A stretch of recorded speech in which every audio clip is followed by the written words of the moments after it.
inspiring. I shook my head, trying to shake off the pull that seemed to be drawing me toward her, trying to resist the unexplainable attraction that had been simmering between us for months. No, this isn't right, I insisted, my voice strained with the effort to resist. But even as I spoke, I could feel my resolve crumbling, piece by piece. But what if it is? She countered, her hand reaching out to gently touch my cheek.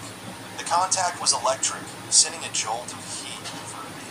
For a moment, I stood frozen, as if trapped in the web she was so effortlessly weaving around us.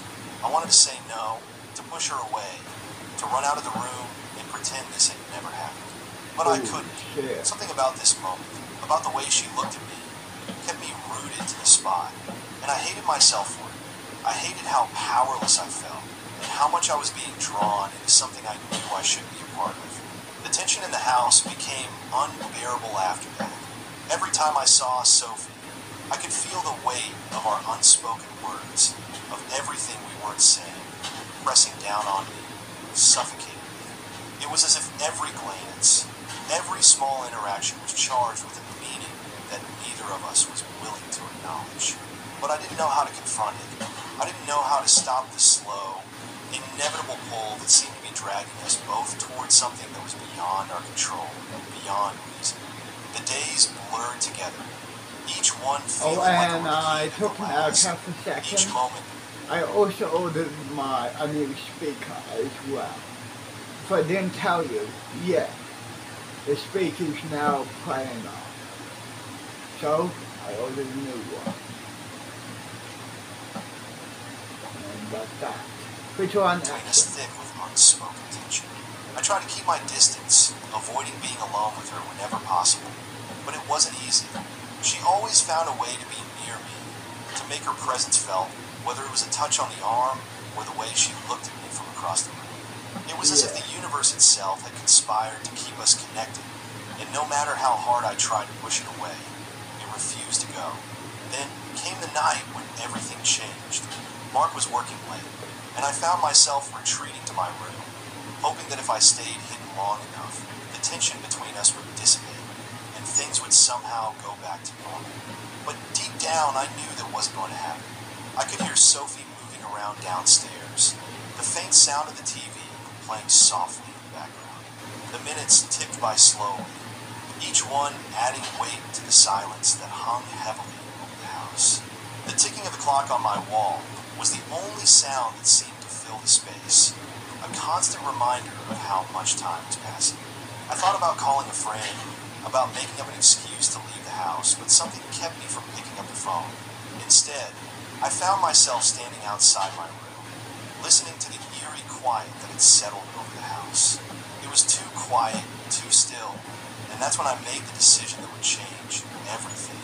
I walked downstairs, my feet feeling heavier with each step. Sophie was sitting on the couch, a glass of wine in her hand, her gaze distant as she stared at the TV. She didn't notice me at first, or maybe she did, but pretended not to. I hesitated at the bottom of the stairs, unsure of what to say or do, unsure of what I was even hoping to achieve by coming down. But then, she looked up, her eyes locking onto mine, and in that moment, I knew there was no turning back. Couldn't sleep, she asked, her voice soft, almost too casual. But there was something in the way she said it that made my pulse quicken, the same way it had that first day we'd shared a moment that now felt like a distant memory. Yeah, I mumbled, not trusting myself to say anything more. I walked over to the couch, sitting down at the far end, leaving as much space between us as possible. But even with the physical distance, I could feel the tension between us, thick and unspoken. We sat in silence for what felt like hours, the only sound the quiet hum of the TV in the background. I could feel her eyes on me, her gaze lingering on me in a way that made my skin tingle. I didn't know how to break the silence without making things worse. But before I could say anything, she spoke again, her voice barely above a whisper. I've been thinking about us, she said softly, the words like a spark in a room full of dry wood. My heart skipped a beat. I didn't want to hear this. Sophie, we can't, I started, but she cut me off before I could finish. Why not? she asked, her eyes locking onto mine with a steady intensity. Why are we pretending there's nothing between us when we both know there is?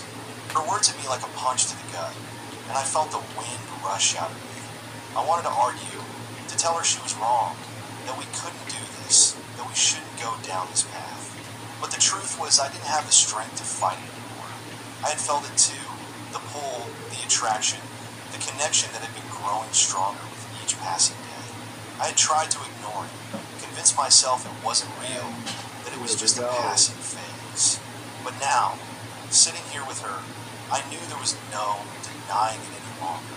We can't do this, I said, my voice weak and lacking conviction.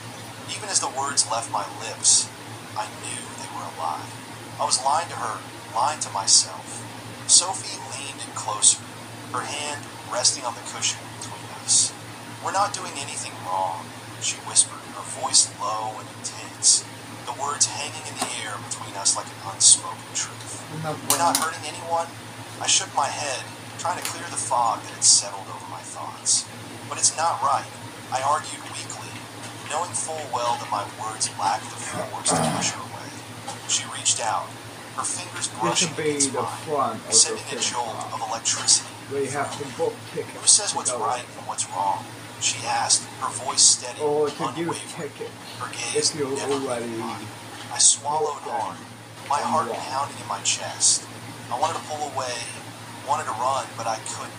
I was frozen, caught in the intensity of the moment, trapped by the feelings I had been trying to deny for so long. We don't have to follow anyone else's rules, she whispered, her fingers tracing slow, delicate patterns along the back of my hand. Each subtle touch sent shivers through my body, and I fought to hold myself together. We can decide for ourselves what's right, she continued, her voice low and almost intimate. I closed my eyes, trying to block out the sound of her voice and the warmth of her touch, but it was no use. The walls I had carefully built around my emotions, the barriers I thought I had so firmly established, were crumbling, piece by piece, and I had no idea how to stop it. Before I could find my words, before I could summon the strength to pull away from her and regain control, she leaned in closer, her breath warm against my ear. Tell me you don't feel it too, she whispered, her lips grazing my skin with an intensity that made my heart skip a beat. Her words sent an electric jolt down my spine, and I hated how my body responded, how deeply I longed to give her. I opened my mouth to protest, to tell her that this was wrong, that we couldn't do this, but the words caught in my throat. Nothing came out. Instead, I found myself turning toward her, helplessly meeting her gaze. The moment stretched on, the tension between us thickening with each passing second. And then, without thinking, without planning, without the ability to